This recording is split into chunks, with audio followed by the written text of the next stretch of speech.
Um vendedor do Ceasa está desaparecido desde a última quarta-feira. A última vez que ele foi visto foi no bairro do Ibura. Fábia Raposo está aqui comigo para contar esses detalhes. Ô, Fábia, esse cidadão, ele desapareceu como? Qual é a circunstância desse desaparecimento, Fábia? Boa noite para você. Vai lá, você está ao vivo. Oi, André. Boa noite para você, para todos que nos acompanham. A gente está aqui no Ibura, que é a casa da ex-companheira do Evandro Pereira, a casa dos filhos dele. Ele teve 2 filhos com ela, era a casa que ele sempre também estava. Apesar de separados, eles mantêm uma boa relação e ele sempre estava por aqui, inclusive fim de semana, as festas de Natal, o Réveillon, ele sempre estava aqui. Mas ele morava mesmo no bairro de Jardim São Paulo e foi lá que ele foi visto a última vez, porque ele trabalhava no Ceasa, Jardim São Paulo, um bairro mais próximo do trabalho dele. Ele tinha um espaço lá de vendas, ele comercializava verduras no bairro dentro do Ceasa, perdão. E aí ele morando em Jardim São Paulo. A gente vai voltar ao tempo para poder entender e fazer mesmo essa linha do tempo do Evandro, que ele é carinhosamente chamado pela família e pelos amigos, inclusive dentro do Ceasa, de Neguinho. É assim que todo mundo conhece ele, ele tem 47 anos. Então, na quarta-feira, o dia do desaparecimento dele, a ex-companheira conversou com ele. Eles tinham esse hábito, eles mantinham sempre uma conversa, perguntava se um outro estava bem. Ele sempre estava por aqui, trazia verdura, trazia feira, enfim. Então, eles conversavam diariamente. Na quarta-feira não foi diferente, eles se falaram e a última conversa da Simone com ele foi por volta do meio-dia. Ele falou normalmente com ela. Depois disso, não se falaram mais. Na quinta-feira, o filho dele também estava pelo Ceasa e aí os colegas de lá perguntaram: cadê teu pai? Disse: não sei, não está aqui não. Não, ele não veio trabalhar. E todo mundo estranhou porque ele não falta. Ele todo dia está lá no Ceasa, todo santo dia, independentemente do que aconteça. Então eles já estranharam. A ex-mulher dele foi até a casa dele, entrou na casa, a casa estava fechada, mas ela ficou preocupada, com medo, inclusive, que ele tivesse tido um mal súbito, tivesse, por acaso, por exemplo, morrido dentro de casa. Então ela conseguiu autorização, conseguiu abrir a porta e quando entrou não tinha ninguém. Mas ele deixou carteira, ele deixou documento, ele saiu como se fosse voltar rápido, o celular não estava. E desde então que a Simone tenta, e a gente vai conversar com ela, que ela liga, o celular só dá desligado, fora de área, né? Não está com sinal de internet e esse não é um comportamento dele. Simone, boa noite. Boa noite, nunca, porque assim, sempre eu falava com ele respondia tudinho, eu ligava. E a última vez que eu falei com ele, foi na quarta-feira, era meio-dia. Aí depois ele não respondeu mais.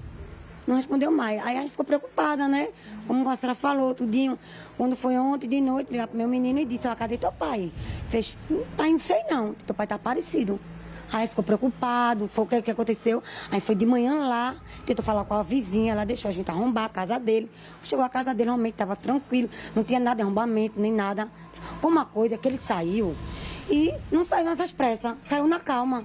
Que ele fechou a portinha dele tudo tranquilo, botou 2 cadeados, botou o cadeado na grade. E a mulher disse, a vizinha lá, que ele, quando saiu, era 6 horas da noite. Tem um cara que chamou ele pelo nome dele, Evandro, e chamou pelo apelido. Então, realmente, esse cara que chamou ele deve conhecer ele. Então, a hora que ele chamou ele, que ele foi, ele não voltou mais. Essa vizinha foi a última a vê-lo lá, na quarta-feira. Isso, na quarta-feira. Ela que viu, quando o cara chamou ele, pelo nome dele, ele subiu na moto e foi-se embora. Ela diz o horário que era isso. Era 6 horas da noite. Não apareceu mais. Então, vocês falaram por volta do meio-dia, 18 horas, a vizinha viu quando ele saiu de casa. Viu, ela viu. Ela lembra se ele estava... A aparência, se ele estava normal, se ele estava vestido como quem fosse sair, ela dá algum detalhe? Não, ela não deu não, nenhum detalhe não. Mas disse que essa pessoa chegou chamando ele. Foi, chamando ele atendeu, subiu na moto simplesmente e foi-se embora. Na casa dele, o que você conseguiu encontrar? Encontrar não, só foi a identidade dele e o registro dele. A carteira estava? A carteira estava, somente, não tinha, celular dele não estava, foi com ele. O colar dele também foi com ele, não estava na casa, somente. E a cadeia estava toda bagunçada, mas como ele é dos bagunceiros mesmo, né? Estava lá, mas o principal ele levou, foi o celular E foi a corrente dele, tá no bolso. Essa corrente que ele aparece, inclusive, na foto, é uma corrente que ele sempre usa. Sempre usa essa corrente dele. Ele saiu com ela. Saiu com ela. Ele não tira ela pra nada pro pescoço. Esse sumiço de não ligar, de não responder mensagem, de ficar sem internet, do celular desligado, ele já fez isso antes? Não, ele nunca fez. Aonde ele andava, era o carregador no bolso. Aonde ele andava, ele nunca deixou pra me dar satisfação pra mim. Que se perguntar pro filho dele, como é que Caio tá bem, onde tá? Mas nunca fez isso, nunca. Apesar de separados, né, vocês sempre se falam todo dia. Todos os dias se passa, fala tudinho, momento de separação não. Mas ele sempre falava. Tava aí do filho dele. Chegava aqui, mandava as coisinhas do filho dele, que nem na quarta mesmo, ele mandou um rapaz trazer as coisinhas do filho dele. Quando ia de visita, ele ia também junto comigo. Tá entendendo? Ele nunca deixou de ir, ele sempre ia. Ele sempre estava presente, o filho dele. Nunca. E nunca aconteceu isso não, foi a primeira vez. Por isso que eu achei estranho, muito estranho. Eu ligava pra ele, nada, telefone desligado. Mandava mensagem, só chegava um ponto. Eu digo, isso não é normal. Aí por isso que realmente foi meu filho lá de manhã. O que você acha que aconteceu? Eu não sei explicar. É difícil. Não sei. A esperança é que ele esteja de fato bem. Vivo, né? Bem, né? E querendo ele é querido pela gente, principalmente filho dele. Hoje ligou pra mim, perguntou por ele. Cadê pai? Eu digo, teu pai tá doente. Também que eu falei. Que a minha esperança é que ele, onde ele estiver, que ele esteja bem, que ele volte. E aí tem uma particularidade, tá? Que a família aponta, assim, que ele não tem outros familiares com contato próximo. Ele tinha uma mãe que morava em Goiânia, mas a mãe faleceu ano passado, né? Por volta de um ano, a mãe faleceu. Ele sempre ia visitar essa mãe. E aí, depois da morte da mãe, a família dele mesmo é aqui, os filhos, a ex-companheira. É por aqui que ele sempre está. Ele não tem movimento assim de sair para um tio. Você disse que ele tem um irmão, mas que não tem muito contato, não vai à casa do irmão. E é em Goiânia também? É, em Goiânia também, tem não. Ele muito falava com o irmão, só falava mais por telefone.